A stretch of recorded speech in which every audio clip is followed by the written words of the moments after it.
Caros alunos, sejam bem-vindos.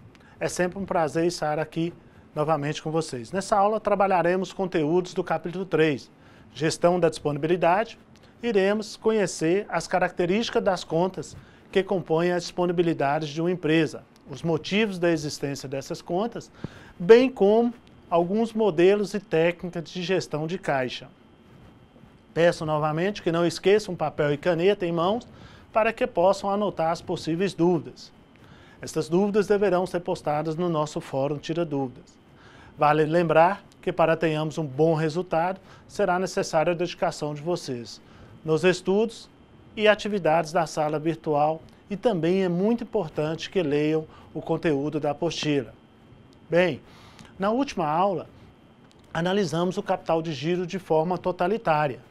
Iniciaremos agora os conteúdos das contas que o compõem. A primeira delas são a disponibilidade. Essa é a conta que toma a maior parte do tempo do gestor financeiro. O grupo formado pelas contas disponibilidades é representado pelas contas mais líquidas de uma empresa, ou seja, se convertidas em dinheiro rapidamente. Ou então já o são.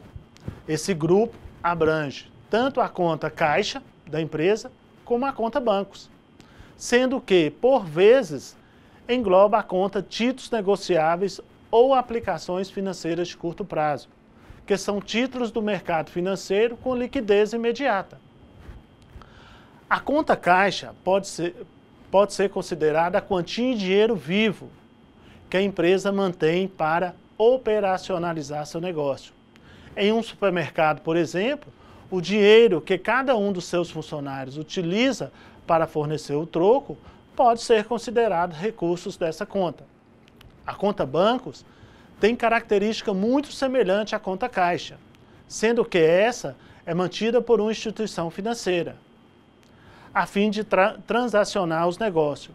Todas as empresas devem ter, no mínimo, uma conta bancária para receber de seus clientes, pagar os seus fornecedores, realizar seus empréstimos, utilizar talão de créditos, utilizar talões de cheques, entre outros.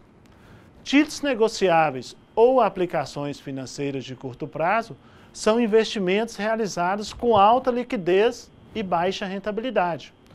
Como, por exemplo, a aplicação na caderneta de poupança, por envolver baixíssimo risco, essa aplicação não tem uma boa rentabilidade. Vamos agora visualizar o grupo disponibilidade no balanço patrimonial. Como podemos observar, o grupo disponibilidade está no ativo circulante do lado esquerdo do balanço patrimonial, onde nós temos lá as nossas disponibilidades. Do lado direito está o passivo circulante. É de extrema importância que a administração financeira das empresas preocupa-se com a administração das disponibilidades, pois são os recursos essenciais ao funcionamento diário da empresa e servem para realizar pagamentos imediatos. Podemos então concluir que gerir as disponibilidades tem como objetivo primordial trabalhar o controle eficiente utilizado dos recursos líquidos da empresa, a fim de proporcionar imediatos recursos financeiros quando se fizer necessário. Quando o assunto é a administração das disponibilidades, o gestor financeiro tem à sua frente um dilema típico dessa área: manter saldos suficientes disponíveis por segurança e liquidez ou aplicar esses recursos em outros ativos de maior rentabilidade. Isso porque o dinheiro contido no caixa, nos bancos ou nas aplicações de curto prazo tem como característica alta liquidez. Em contrapartida, esse investimento não gera grandes rendimentos à empresa, conforme já estudamos anteriormente. Para ilustrar esse caso, imagina que você é dono do seu próprio negócio e precisa pagar contas diariamente. É muito bom e conveniente contar com um saldo bancário para não se preocupar com possíveis imprevistos. Porém, esse montante não gera um rendimento considerável, visto que você recebe juros da poupança na casa de 0,5% ao mês. Você decide então que, com esse dinheiro, irá adquirir uma nova máquina para aumentar a sua produção e, consequentemente, seu faturamento, o que reflete no lucro da empresa se bem administrado. Porém, dessa forma, podemos concluir que a escolha da compra da máquina vai gerar maior ganhos, certo? Porém, como você irá pagar suas contas cotidianas? Dessa forma, cabe ao administrador financeiro manter níveis adequados das disponibilidades, ou seja, que não falte a ponto de não saldar suas obrigações em dia. E também que não exceda para que não perca a rentabilidade. Numa situação ideal, em que a empresa tem um controle total sobre a sua liquidez, o saldo de caixa e banco poderia ser zero. Isso porque os disponíveis representam a perda de rentabilidade do recurso financeiro, pois são aplicações que não remetem ao risco. Uma que a empresa necessita contar com elas a qualquer momento. Portanto, o saldo de caixas e bancos funciona como um amortecedor entre os ingressos e os desembolsos previstos sobre as condições operacionais normais. Porém, a realidade é distinta da situação ideal, pois fatores como alto custo do dinheiro, inflação, incerteza do fluxo de caixa, entre outros, faz com que qualquer organização precise manter uma magnitude diferente ou um nível mínimo de caixa.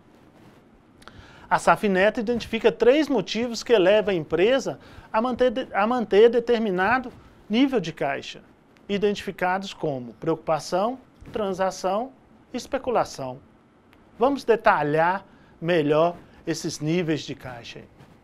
Então, para a manutenção do caixa pelas empresas, tem aí o que nós chamamos de transação. Essa transação permite, ou são os saldos que de caixa e bancos funcionam como amortecedores entre as entradas e saídas previstas sob condições operacionais normais, ou seja, para essas transações do dia a dia. Outro motivo da manutenção do caixa, a precaução.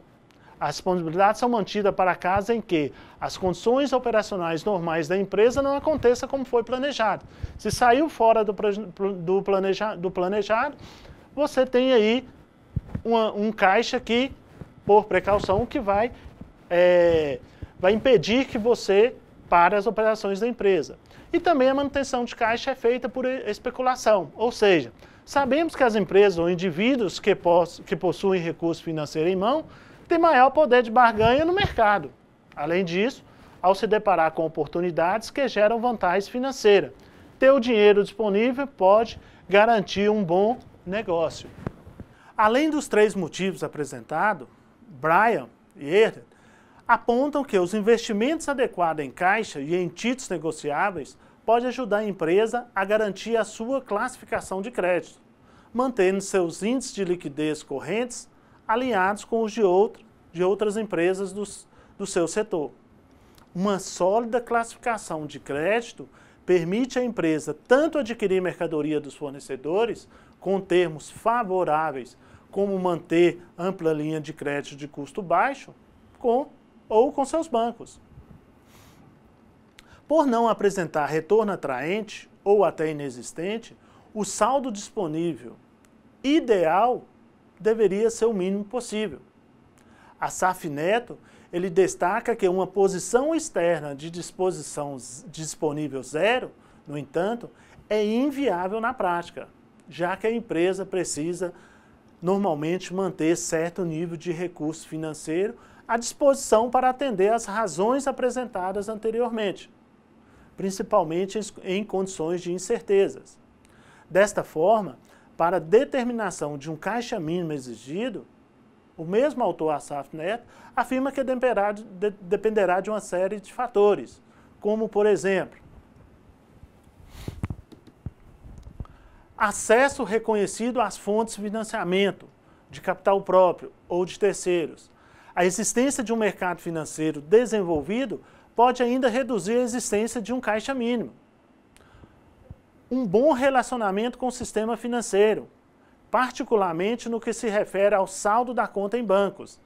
A exigência de saldo mínimo para futuras operações requer maior volume nessa conta. Por outro lado, o sistema financeiro, ao agilizar o sistema de compensação de cheques, tende a reduzir a necessidade de caixa mínimo. Outra determinação é a existência de prazo médio de recebimento das vendas, acima do necessário. Sempre que possível, a empresa deve reduzi-lo, seja através de uma compensação mais rápida, seja pela redefinição da política de vendas a prazo. Por analogia, podemos vislumbrar a importância da gestão do disponível e sua função amortecedora, conforme podemos observar aqui no gráfico, onde os ingressos, que são as entradas, quando elas são maiores que o desembolso, que são as saídas, podemos observar aí níveis superavitários de caixa, ou seja, temos uma situação financeira positiva, ou seja, temos sobra de caixa. Ao contrário, quando os desembolsos são maiores do que os ingressos, ou seja, quando há mais saída de numerário do que entrada, os níveis de caixa são deficitários, isto é, há uma situação negativa para a movimentação da empresa, o que não é bom. A empresa vai precisar, aí, nesse caso, de uma situação deficitária, a empresa precisará de recursos de terceiros, ou precisará de outra forma de recurso aí que seja injetado na empresa.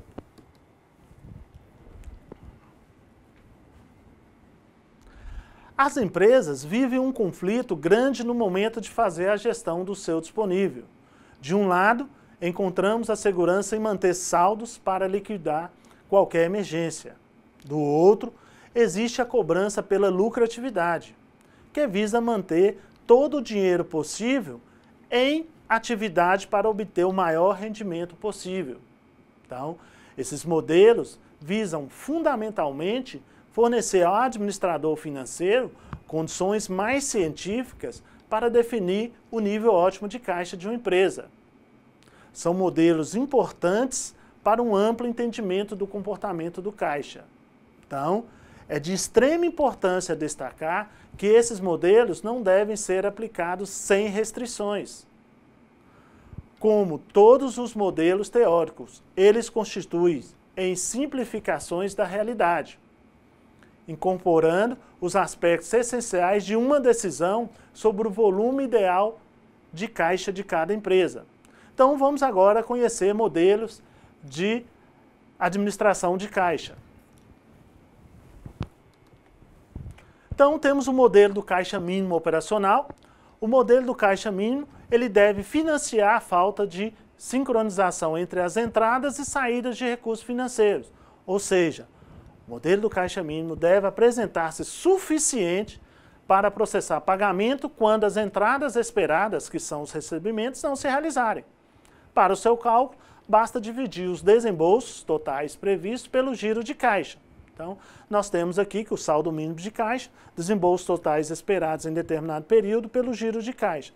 Então, a partir dessa equação, podemos entender que quanto maior o giro de caixa, menor a necessidade de caixa mínimo operacional. Portanto, cada vez que a empresa conseguir aumentar o prazo de pagamento a fornecedores e reduzir o prazo de recebimento de seus clientes, ela estará reduzindo seu ciclo operacional, reduzindo o ciclo de caixa da empresa e aumentando o giro de caixa e, consequentemente, reduzindo a necessidade de caixa mínimo. Temos também o modelo de Baumol. O valor econômico de Baumol, ele busca mensurar quanto de recurso aplicado em títulos conversíveis deve ser aplicados em caixa, ou seja, transformados em moedas e colocados à disposição da empresa.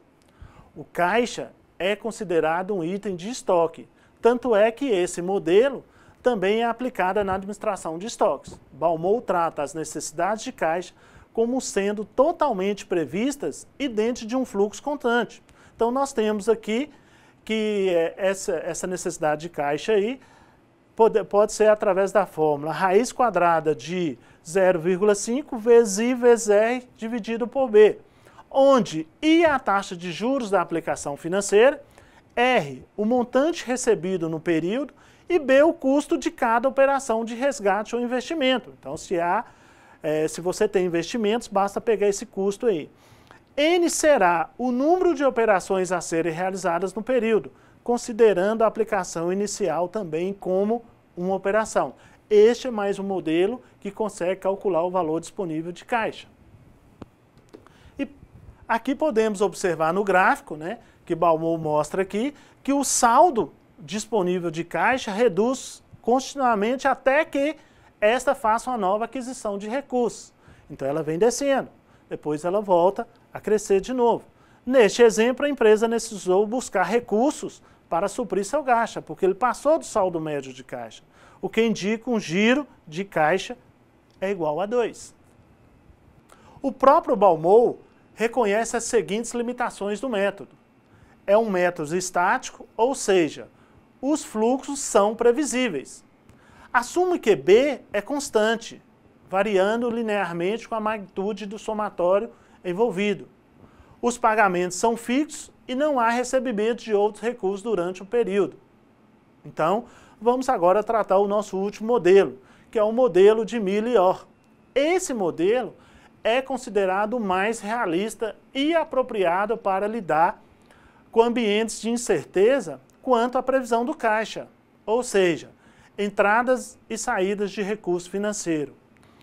O modelo de Merton Miller e Daniel Orr considera, diferentemente de Balmor, que o fluxo de caixa é incerto, ou seja, não existe valor constante definido pelo modelo de lote econômico. Existem algumas hipóteses que alicerçam o modelo de Miller. Considera-se a existência de dois ativos, caixa e títulos negociáveis. Não há tempo de espera entre as transferências de valores dos dois ativos. E as transações dos caixas são randômicas, ou seja, ocorrem de forma não programada. O custo marginal de transferência é constante e independe do tamanho ou direção da transferência. Então vamos buscar aqui agora fazer uns comentários sobre o modelo de Miller. O modelo de Miller, ele busca a otimização de saldos de caixa, considerando entradas e saídas de caixa que oscilam aleatoriamente, de um dia para outro. O modelo fornece os saldos de caixa para a transação que minimiza os custos de sua manutenção, determinando tanto um limite superior quanto um ponto de retorno a eles.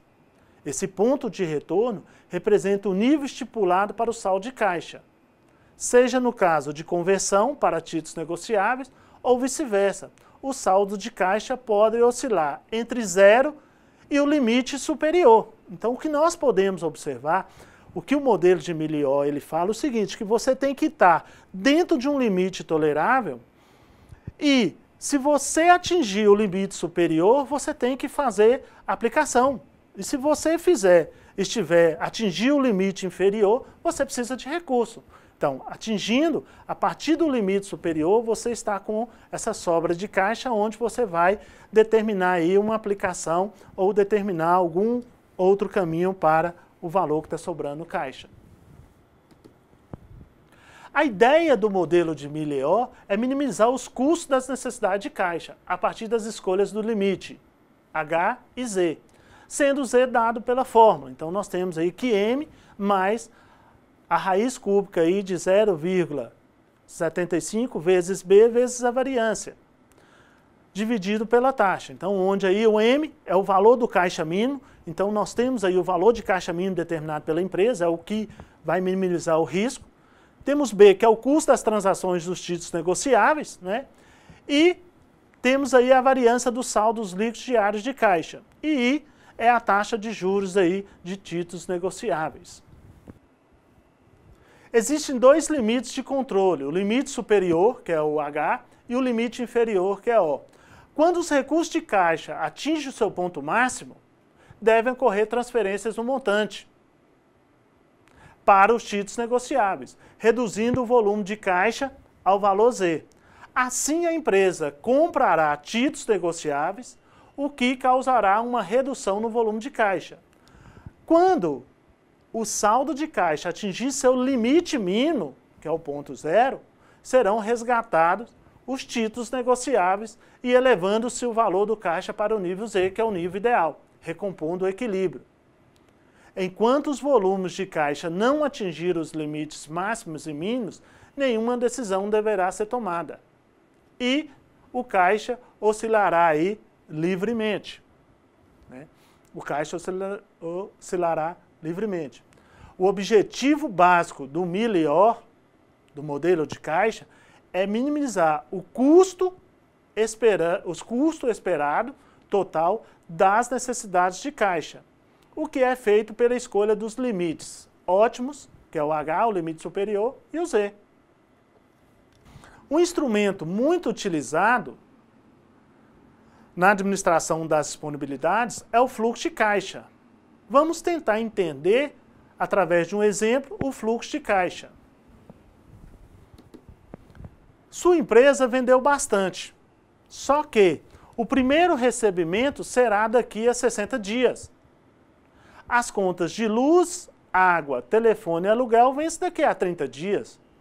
Então, vocês percebem que será necessário pagar os seus fornecedores antes de receber dos seus clientes? Para resolver esse problema, pode-se fazer a venda à vista para outros clientes, recorrer a empréstimo ou a pagar multa por tempo de atraso. Como já vimos, ter despesas com multas e juros nunca é uma boa ideia. Então, o que é um fluxo de caixa? É uma ferramenta de apoio que o empreendedor preenche com os dados financeiros da empresa em um determinado período. Ele pode ser diário, semanal ou até mesmo mensal. Segundo o Sebrae, fluxo de caixa é um instrumento de gestão financeiro que projeta para períodos futuros todas as entradas e saídas de recursos financeiros da empresa, indicando como será o saldo de caixa para o período projetado. É de fácil elaboração para as empresas que possuem os controles financeiros bem organizados. Ele deve ser utilizado para controle e principalmente como instrumento na tomada de decisão. O fluxo de caixa deve ser considerado como um instrumento flexível, no qual o empresário deve inserir informações de entradas e saídas conforme as necessidades da empresa. O fluxo de caixa tem a finalidade de controlar os recebimentos e pagamentos do caixa. Utilizamos o fluxo de caixa para observar em que momento de um determinado período, que pode ser dia, mês, ano, trimestre, entre outros, teremos mais ou menos dinheiro no caixa. Em outras palavras, o fluxo de caixa permite que seja realizado o planejamento de caixa com um controle mais eficiente de seus saldos necessários, de maneira a acompanhar mais aproximadamente o nível de caixa demandado pela atividade da empresa. Então, podemos perguntar, para que serve, então, afinal, o fluxo de caixa? O fluxo de caixa ajuda o empreendedor a enxergar essas movimentações financeiras ao longo do tempo e tomar as melhores decisões com o dinheiro da empresa. Então, com um fluxo de caixa, o empreendedor consegue responder: vai faltar ou vai sobrar dinheiro no futuro? Posso dar mais prazo para os meus clientes? Preciso negociar algum prazo com meus fornecedores? Preciso pegar dinheiro emprestado? Então, para projetar o fluxo de caixa, é necessário conhecer os diversos fatores operacionais ou não, que podem originar desembolsos, que são os pagamentos ou saídas de caixa, e ingressos, que são os recebimentos e entradas de recursos, ao longo do período abrangido. Vamos agora entender as partes básicas do fluxo de caixa. Partes básicas. O primeiro é o saldo inicial, que é o dinheiro disponível em caixa em todas as contas bancárias. A segunda são as entradas de caixa, são as vendas à vista de outros recebimentos. Se teve entrada, nós precisamos lançar aí no fluxo de caixa. Da mesma forma, nós temos as saídas, que são todos os pagamentos feitos no dia. E, por fim, nós temos o saldo operacional. O que é esse saldo operacional? É o saldo do dia, que é a entrada, os valores das vendas entradas ou dos recebimentos, menos as vendas, menos os pagamentos, que são as saídas. E por fim nós temos aí o saldo final. O saldo final é o saldo que você tinha, mais as entradas ou os recebimentos, menos as saídas. Aí eu tenho o saldo final do dia. Vale ressaltar que o fluxo de caixa é adaptado de acordo com a realidade das empresas. Para o gestor empresarial obter sucesso, ele precisa saber administrar com sabedoria, obter informações transparentes e corretas para que a decisão sejam tomadas com perfeição. O fluxo de caixa se apresenta como uma importante ferramenta nas tomadas de decisões, sendo que, muitas vezes, a empresa de pequeno porte não atribui a devida importância desta ferramenta na área administrativa, como, por exemplo, contas a pagar e contas a receber. O objetivo é verificar a saúde financeira do negócio, a partir da análise e obter uma resposta clara sobre as possibilidades de sucesso do investimento e do estágio atual da empresa. Podemos perceber que o fluxo de caixa é elaborado pelo departamento financeiro, através de duas grandes contas, as contas a receber e as contas a pagar. Vamos agora apresentar modelos de fluxo de caixa, um modelo de fluxo de caixa. Aqui nós temos um modelo de fluxo de caixa preenchido diariamente. Então nós temos aqui, foi preenchido para 4 dias, do dia 7 ao dia 10. Então nós temos aí que a empresa ela iniciou, teve um saldo inicial de 10 mil. Esse saldo inicial que nós estamos falando aqui, do dia 7/6, é o saldo final do dia 6/6. Então, o dia 6/6 encerrou, né? Então, no dia 7 de junho aqui, a empresa iniciou com um saldo de 10 mil. No decorrer aí, ela teve entradas, que são os recebimentos aí de 2 clientes, totalizando aí um recebimento de 25. Como falamos, a empresa também tem seus pagamentos diários. Então, nesse dia aí, está previsto a empresa pagar aos fornecedores, pagar aluguel, pagar um total aí de desembolso de R$ 10.500. Então, nós temos aí o nosso saldo parcial, nosso saldo operacional aí, que vai ser os 25 que está recebendo, menos os 10.500 que está saindo. Então, a empresa tem aí, na realidade, 14.500 de saldo, mais o saldo inicial que a empresa irá iniciar, então a empresa vai ter aí 24.500 de saldo na empresa. Podemos observar no dia 8/6 aí, isso vai seguir simultaneamente nos demais dias, que o saldo final do dia 7 ele está iniciando no dia 8. Consequentemente, o saldo final do dia 8, no dia 9 e assim sucessivamente. No dia 10 vai estar aí o saldo final do dia 9. Então nós podemos observar aqui que a empresa nesses 4 dias, ela apresenta um saldo positivo de caixa. Ela tem saldo de caixa, na qual ela vai conseguir honrar com os seus pagamentos. Então ela não precisará recorrer a recursos de terceiros, não precisará pegar dinheiro emprestado à instituição bancária. Então, a partir do saldo da disponibilidade acumulada do saldo total, poderão ser captados empréstimos para suprir as necessidades de caixa ou serão realizadas aplicações no mercado financeiro, quando houver excedentes, igual aconteceu no nosso exemplo. Estamos chegando aí ao final de mais uma aula. Podemos entender, a partir dos itens abordados, que a administração financeira possui uma função global no ambiente empresarial. E para concluir, podemos considerar que a administração das disponibilidades, por apresentar alta liquidez e, consequentemente, baixa rentabilidade, necessita de muita técnica e gestão por parte da administração financeira e de todos que influenciam diretamente nos resultados. No ambiente competitivo no qual as organizações estão inseridas, não há espaço para dúvidas quanto à destinação de recursos financeiros. Desta forma, chegamos ao final de mais uma aula. Espero que vocês tenham aprendido bastante sobre esse importante conteúdo. Não esqueçam de postar as dúvidas ao fórum e até a próxima aula.